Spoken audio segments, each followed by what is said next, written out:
नमस्कार। आज के इस एक्सप्लेनर में हम एक बहुत ही दिलचस्प विषय पर बात करने वाले हैं। भारत की राजनीति और उसका इतिहास अपने आप में एक बहुत बड़ा विषय है ना? तो आज बिल्कुल निष्पक्ष होकर और सिर्फ डेटा और आधिकारिक स्रोतों के आधार पर हम देश की 3 सबसे बड़ी राजनीतिक पार्टियों के डीएनए को समझेंगे। आज का हमारा पूरा focus Indian national Congress, Bharatiya Janata party और बहुजन समाज पार्टी के बुनियादी सिद्धांतों पर रहेगा।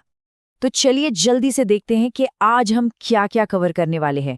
शुरुआत होगी हमारे लोकतांत्रिक परिदृश्य से, फिर हम एक एक करके कांग्रेस, बीजेपी और बीएसपी के इतिहास और उनकी कोर आइडियोलॉजी को खंगालेंगे और आखिर में इन तीनों की विचारधाराओं की आमने सामने तुलना करेंगे।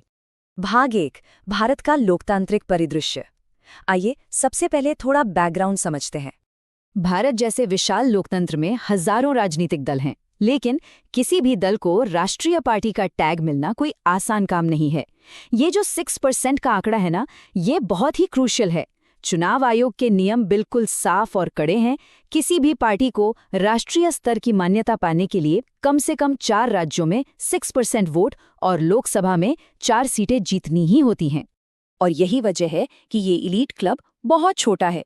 2023 के चुनाव आयोग के नोटिफिकेशन को ही देख लीजिए। पूरे देश में केवल 6 पार्टियों को ही ये राष्ट्रीय पार्टी का दर्जा हासिल है। सोचिए, इतने बड़े देश में सिर्फ 6। इससे पता चलता है कि नेशनल लेवल पर अपनी जगह बनाना और उसे कायम रखना कितना चुनौतीपूर्ण है। भाग 2, इंडियन नेशनल कांग्रेस यानी उनकी मध्यमार्गी जड़ें। हाथ का पंजा, ये कांग्रेस का ऑफिशियल चुनाव चिन्ह है जिसे हम सबने देखा है। एक दिलचस्प बात यह है कि चुनाव आयोग ये खास चिन्ह सिर्फ मान्यता प्राप्त पार्टियों को ही रिजर्व करके देता है, ताकि चुनाव में सिर्फ उनके आधिकारिक उम्मीदवार ही इसे इस्तेमाल कर सकें। अब अगर इनके ऐतिहासिक सफर पर नजर डालें तो कांग्रेस दुनिया की सबसे पुरानी राजनीतिक पार्टियों में से एक है। इसकी शुरुआत 1885 में हुई थी। भारत की आज़ादी के बाद 1977 तक इन्होंने लगातार केंद्र में राज किया और अपना दबदबा बनाए रखा। फिर 1980 से 1989 तक सत्ता में वापसी की और हम सबको याद ही होगा 2004 से लेकर 2019 तक इन्होंने यूपीए सरकार का नेतृत्व भी किया। लेकिन इनकी असली विचारधारा क्या है? आधिकारिक दस्तावेजों के अनुसार कांग्रेस का झुकाव मध्यमार्गी या सेंट्रिस्ट है। मतलब वैचारिक रूप से वे ना तो पूरी तरह से लेफ्ट हैं और ना ही राइट। वे एक आधुनिक और धर्मनिरपेक्ष गणराज्य के निर्माण का समर्थन करते हैं। उनका मुख्य फोकस हमेशा समाज के कमजोर वर्गों और अल्पसंख्यकों के कल्याण पर रहा है। और हाँ, आर्थिक सुधारों का वे समर्थन तो करते हैं, लेकिन इस स्पष्ट शर्त के साथ कि उन सुधारों का एक मानवीय चेहरा होना चाहिए। भाग 3, भारतीय जनता पार्टी और उनका सांस्कृतिक राष्ट्रवाद। कमल का फूल, ये भारतीय जनता पार्टी यानी बीजेपी का आधिकारिक चुनाव चिन्ह है। आज के समय में भारतीय राजनीति के अंदर ये सबसे मजबूत और आसानी से पहचाने जाने वाले प्रतीकों में से एक बन चुका है।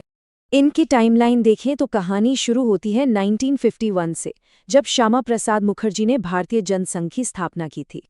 फिर 1980 में उसी जनसंघ को एक नया रूप देकर आज की भारतीय जनता पार्टी बनाई गई।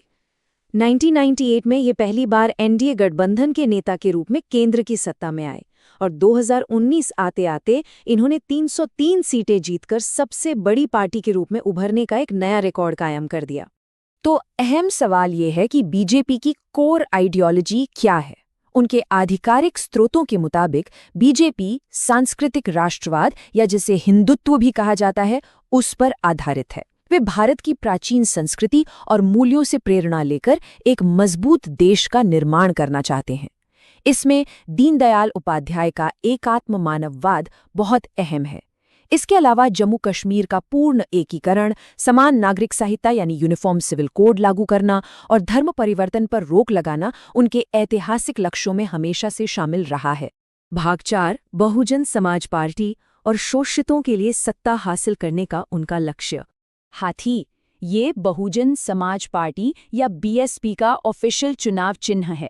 जिन राज्यों में इनका प्रभाव है, वहां चुनाव के दौरान ये सिर्फ एक निशान नहीं, बल्कि उनकी जमीनी राजनीतिक ताकत का एक बहुत बड़ा विजुअल प्रतिनिधित्व करता है।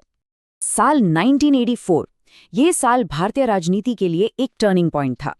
इसी साल मान्यवर कांशीराम के नेतृत्व में बीएसपी का जन्म हुआ था।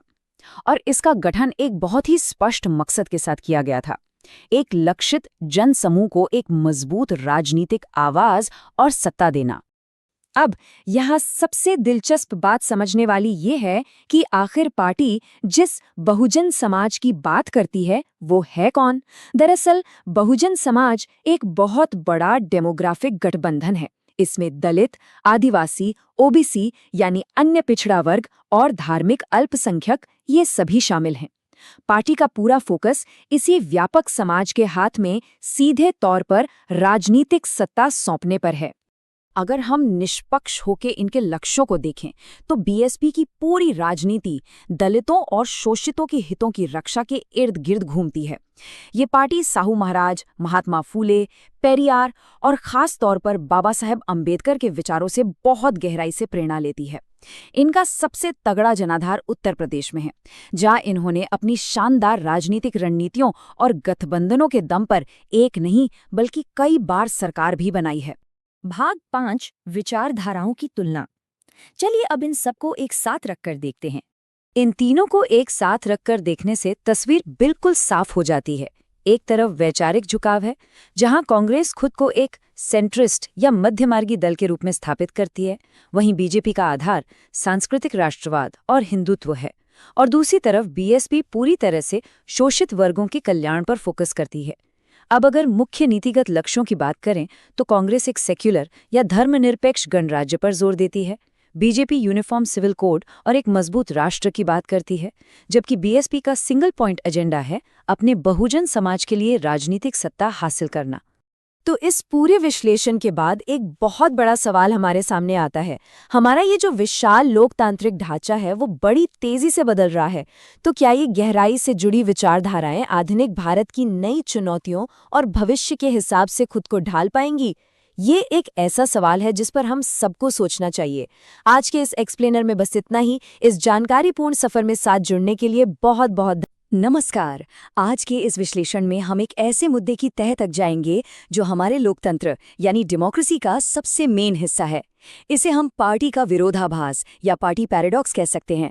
देखा जाए तो दुनिया भर में राजनीतिक पार्टियां किसी भी डेमोक्रेटिक सिस्टम का सबसे ज्यादा दिखाई देने वाला हिस्सा होती हैं, लेकिन बड़ी अजीब बात है कि सबसे ज्यादा आलोचना भी इन्हीं की होती है। एक तरफ इनके बिना काम नहीं चलता और दूसरी तरफ इन्हीं पर सबसे ज्यादा सवाल भी उठाए जाते हैं। तो सबसे बड़ा सवाल यही आकर खड़ा होता है, क्या आज के इस मॉडर्न डेमोक्रेसी में सच में इन राजनीतिक पार्टियों की आवश्यकता है भी? आज हम इस सवाल का बिल्कुल निष्पक्ष और ऑब्जेक्टिव तरीके से विश्लेषण करेंगे, जहां इन पार्टियों के प्रोज और कॉन्स दोनों पहलुओं को बराबरी से समझा जाएगा। इस पूरी चर्चा को हम इन 5 हिस्सों में कवर करेंगे।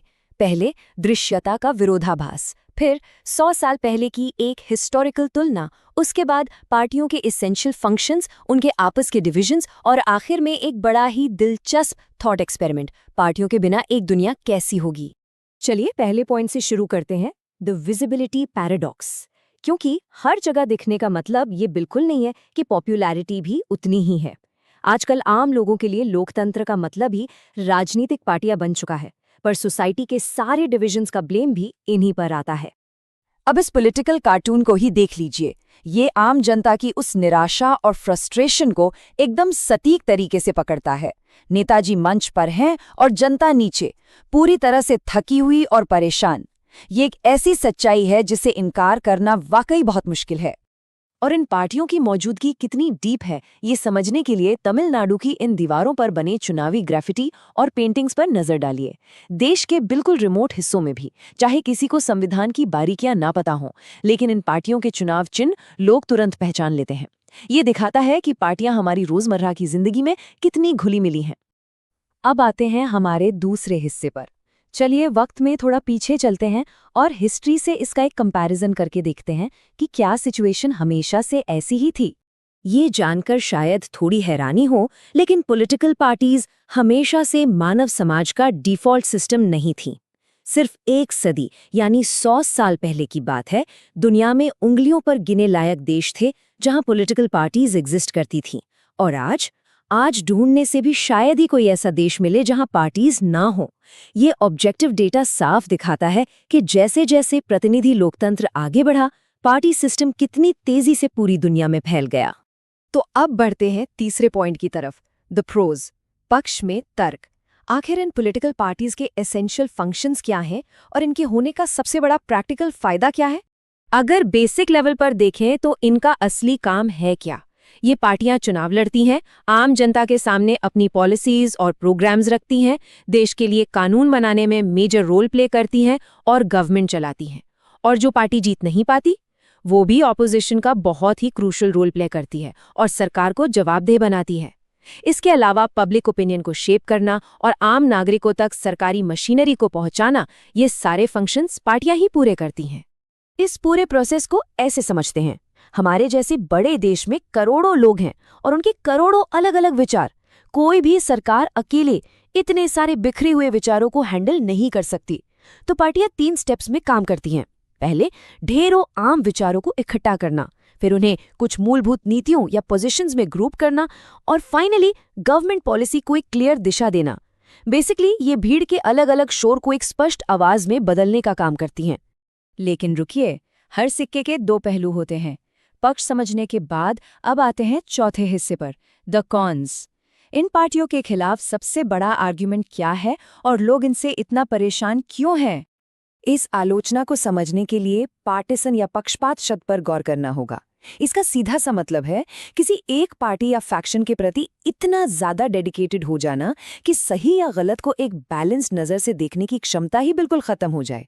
पार्टियों की सबसे कड़ी आलोचना यही होती है कि उनकी वजह से देश में मुद्दे रैशनैलिटी के आधार पर नहीं, बल्कि सिर्फ और सिर्फ अपनी पार्टी की तरफदारी के चश्मे से तोले जाते हैं। और सोर्स मटेरियल से लिया गया ये कोट इस नेगेटिव परसेप्शन को एकदम एक्यूरेटली समराइज करता है। इसमें कहा गया है कि पार्टियां पार्शियल होती हैं, पार्टिजन होती हैं और पार्टीशंस यानी बंटवारा करती हैं। Parties do nothing but divide people. ये एक आम धारणा बन चुकी है जो नागरिकों के दिमाग में पार्टियों की छवि को बहुत नुकसान पहुंचाती है। और ध्यान दीजिए, ये सिर्फ कोई थ्योरेटिकल डिबेट नहीं है। इस तस्वीर में एक आम नागरिक का गुस्सा और फ्रस्ट्रेशन साफ झलक रहा है। आम इंसान को क्या चाहिए? समस्याओं का समाधान। लेकिन पार्टियां कई बार मुद्दों को सुलझाने के बजाय सिर्फ अपने पॉलिटिकल फायदे के लिए आपस में लड़ती और सोसाइटी में विभाजन पैदा करती हुई नजर आती हैं। तो इन सब आलोचनाओं के बाद अब आते हैं अपने 5वें और सबसे आखिरी हिस्से पर, एक जबरदस्त थॉट एक्सपेरिमेंट। चलिए एज्यूम करते हैं कि अगर कल अचानक से सारी पॉलिटिकल पार्टीज को हटा दिया जाए तो क्या हमारा लोकतंत्र बेहतर हो जाएगा? अगर हम इन दोनों सिचुएशंस को ऑब्जेक्टिवली कंपेयर करें तो पार्टी सिस्टम में भले ही कितनी आलोचना हो, नेशनल लेवल पर अकाउंटेबिलिटी तय होती है और पूरे देश के लिए कोहेसिव नीतियां बनती हैं। लेकिन अगर पार्टियां ना हो यानी नॉन पार्टी सिस्टम हो, तब तो चुनाव में खड़ा हर कैंडिडेट कंप्लीटली इंडिपेंडेंट होगा। वो सिर्फ अपने उस छोटे से इलाके को जवाबदेह होगा। तो फिर पूरे देश को एकजुट करके नीतियां कौन बनाएगा?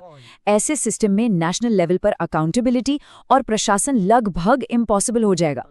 इसका एक बहुत ही प्रैक्टिकल एग्जाम्पल जमीन पे मिलता है। भारत के कई हिस्सों में लोकल पंचायत चुनाव फॉर्मली बिना किसी पॉलिटिकल पार्टी के होते हैं, लेकिन वहां भी एक अजीब सा पैटर्न दिखता है। गांव नेचुरली अलग अलग गुटों यानी पैनल्स में बंट जाते हैं और हर गुट अपने कैंडिडेट्स का सेट बनाता है। इसका सीधा सा मतलब है कि चाहे आप फॉर्मल पार्टियों को हटा भी दें, ह्यूमन सोसाइटी अपने सामूहिक लक्ष्यों को पाने के लिए किसी न किसी तरह के फैक्शंस या समूह बना ही लेती है। तो इस निष्पक्ष विश्लेषण से निष्कर्ष क्या निकलता है? जैसे जैसे ह्यूमन सोसाइटी बड़ी और कॉम्प्लेक्स होती जाती है, उसे इन अलग अलग विचारों को चैनलाइज करने और सरकार को चलाने के लिए एक सिस्टमैटिक एजेंसी की जरूरत पड़ती ही है। इसलिए तथ्यबद्ध तौर पर यह मानना ही पड़ता है कि पार्टी जरा necessary condition for a democracy. एक रिप्रेजेंटेटिव डेमोक्रेसी पार्टियों के बिना वर्चुअली ऑपरेट नहीं कर सकती। अब इस पूरे डीप डाइव के बाद जहां प्रोज और कॉन्स दोनों को इतनी बारीकी से देखा गया, एक और नया और बड़ा ही डीप सवाल उठता है। अगर पार्टियां वाकई जरूरी हैं, तो एक हेल्दी डेमोक्रेसी के लिए आखिर कितनी पार्टियों का होना आइडियल है? क्या सिर्फ 2 बड़ी पार्टियां काफी हैं या एक मल्टी पार्टी सिस्टम समाज के हर हिस्से को बेहतर आवाज देता है? ये एक ऐसी डिबेट है जिस पर आगे सोचना और पढ़ना बहुत जरूरी है। आज के इस ऑब्जेक्टिव एक्सप्लेनर में बस इतना ही। उम्मीद है इस विश्लेषण से एक नया नजरिया मिला होगा। आगे भी ऐसी ही डीप डाइव्स के साथ फिर। इस एग्जीक्यूटिव ब्रीफिंग में स्वागत है। आज के इस विश्लेषण में हम विश्व स्तर पर राजनीतिक दलों के सामने आने वाली संरचनात्मक कमजोरियों का असेसमेंट करेंगे। खासकर चुनावों के दौरान धन और बाहुबल यानी मनी और मसल पावर से पैदा होने वाले सिस्टमैटिक रिस्क पर हमारा खास फोकस रहेगा। नीति निर्माताओं के लिए ये समझना बेहद जरूरी है कि वर्तमान रेगुलेटरी फ्रेमवर्क्स में असल खामियां कहाँ हैं, ताकि भविष्य के लिए ठोस नीतियां बनाई जा सकें। तो चलिए बिना देरी किए शुरू करते हैं। आज के हमारे एजेंडे में शामिल हैं लोकतांत्रिक दलों की प्रभावशीलता का आकलन, प्रमुख प्रणालीगत कमजोरियों की पहचान, धन और बाहुदल के खतरे पर एक विशेष स्पॉटलाइट, वर्तमान कानूनी हस्तक्षेपों का इवैल्यूएशन, कुछ नए प्रस्तावित रेगुलेटरी फ्रेमवर्क और अंत में जन भागीदारी की भूमिका। सबसे पहले बात करते हैं सेक्शन 1 की, लोकतांत्रिक दलों की प्रभावशीलता का आकलन। दुनिया भर में एक बुनियादी समस्या देखने को मिल रही है। राजनीतिक दल अपने लोकतांत्रिक कार्यों को किस तरह निभा रहे हैं, इसे लेकर एक व्यापक जन असंतोष है। दिलचस्प बात यह है कि ये किसी एक देश की समस्या नहीं है। ग्लोबली लोग लोकतांत्रिक खामियों के लिए सीधे तौर पर राजनीतिक दलों को ही जिम्मेदार ठहराते हैं। इसका सीधा मतलब यह है कि हमें इन दलों के इंटरनल स्ट्रक्चर पर पैनी नजर डालनी होगी, ताकि ये सुनिश्चित हो सके कि वो वास्तव में लोकतंत्र के प्रभावी साधन बने रहें। अब आते हैं सेक्शन 2 पर, प्रमुख प्रणालीगत यानी सिस्टमिक कमजोरियों की पहचान। अगर हम क्रिटिकल एनालिसिस करें तो राजनीतिक दलों की कार्यप्रणाली में लगातार 4 प्रमुख कमजोरियां उभरकर सामने आती हैं। पहला, आंतरिक लोकतंत्र का अभाव, जहां सत्ता कुछ ही हाथों में सिमट जाती है। दूसरा, अनुचित वंशवादी उत्तराधिकार, जहां बिना अनुभव के लोग शीर्ष पर पहुंच जाते हैं। तीसरा, धन और आपराधिक तत्वों का बढ़ता हुआ खतरनाक प्रभाव। और चौथा, मतदाताओं के लिए स्पष्ट और सार्थक वैचारिक विकल्पों की भारी कमी। आंतरिक लोकतंत्र के अभाव की इस पहली चुनौती को इटली के पूर्व प्रधानमंत्री सिल्वियो बर्लुस्कोनी के ऐतिहासिक उदाहरण से अच्छी तरह समझा जा सकता है। उन्होंने अपनी अपार कॉर्पोरेट संपत्ति और मीडिया स्वामित्व का फायदा उठाकर अपनी पार्टी के भीतर सर्वोच्च और अनियंत्रित शक्ति स्थापित की। ये एक क्लासिक केस स्टडी है कि कैसे एक व्यक्ति पूरी पार्टी को कठपुतली की तरह अपने नियंत्रण में रख सकता है। सेक्शन 3, स्पॉटलाइट, धन और बाहुबल। ये हमारे आज के असेसमेंट का सबसे क्रिटिकल हिस्सा है।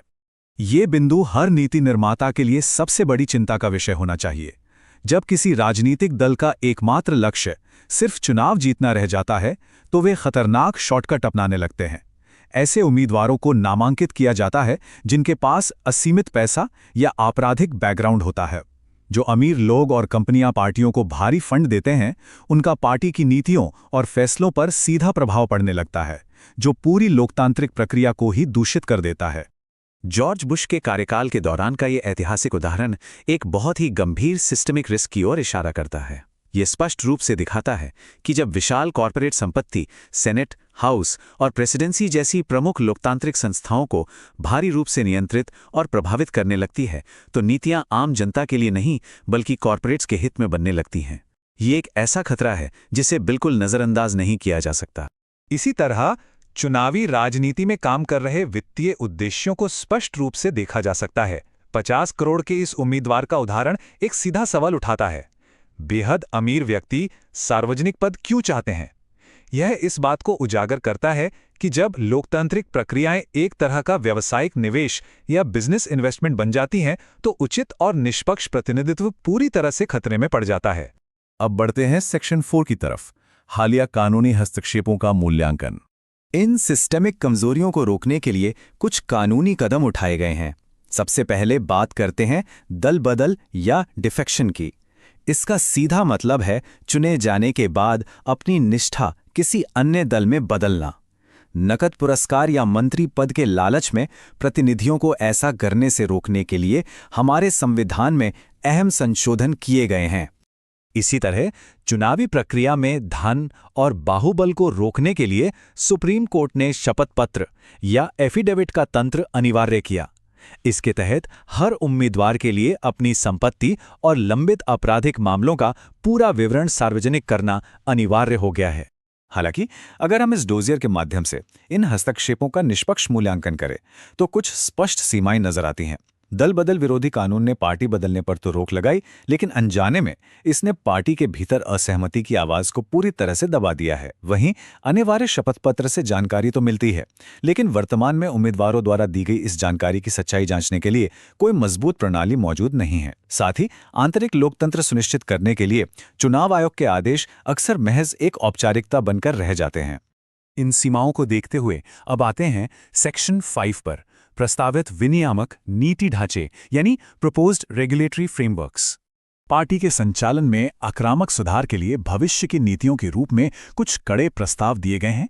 पहला, राजनीतिक दलों के आंतरिक विवादों के लिए स्वतंत्र न्यायाधीश और अनिवार्य रजिस्टर रखना। दूसरा, निर्णय लेने वाले निकायों में महिलाओं की भागीदारी सुनिश्चित करने के लिए 1/3 अनिवार्य कोटा। और तीसरा, सबसे अहम प्रस्ताव, चुनावों का स्टेट फंडिंग या सरकारी वित्त पोषण, ताकि निजी संपत्ति और बड़े कॉरपोरेट फंड्स पर राजनीतिक दलों की निर्भरता को खत्म किया जा सके। लेकिन यहां नीति निर्माताओं को बहुत सावधानी से संतुलन बनाना होगा। राजनीतिक दलों का अत्यधिक विनियमन या ओवर रेगुलेशन अक्सर काउंटर प्रोडक्टिव साबित हो सकता है। सख्त कानूनों के दबाव में पार्टियां अपनी व्यवस्था सुधारने के बजाय कानून से बचने और धोखाधड़ी करने के नए नए तरीके खोजने लग सकती हैं। अंत में सेक्शन 6, जन भागीदारी की भूमिका। केवल ऊपर से थोपे गए कानूनी सुधार काफी नहीं है। असली बदलाव तब आता है जब आम नागरिक और मीडिया याचिकाओं, प्रचार और सक्रिय भागीदारी के माध्यम से दलों पर दबाव बनाते हैं। पार्टियां सुधारों के प्रति तभी गंभीर होती हैं जब उन्हें संगठित विरोध के कारण अपना जनाधार खोने का डर होता है। व्यवस्था में वास्तविक सुधार तभी संभव है जब बेहतर नागरिक खुद आगे आएं और इन दलों का हिस्सा बने। तो ये हमें एक बहुत ही गहरे नीतिगत विचार पर लाकर खड़ा कर देता है। यदि यह सच है कि बुरी राजनीति का समाधान केवल अधिक और बेहतर राजनीति से ही हो सकता है, तो हम संरचनात्मक रूप से नागरिकों की भागीदारी को कैसे अनिवार्य बना सकते हैं? हम उस सिस्टम को कैसे डिजाइन करें जहां जन भागीदारी लोकतांत्रिक संस्थाओं को बचाने का मुख्य हथियार बन सके? ये एक ऐसा सवाल है जिस पर हर नीति निर्माता और विश्लेषक को गंभीरता से विचार करना चाहिए। इस ब्रीफिंग में शामिल होने के लिए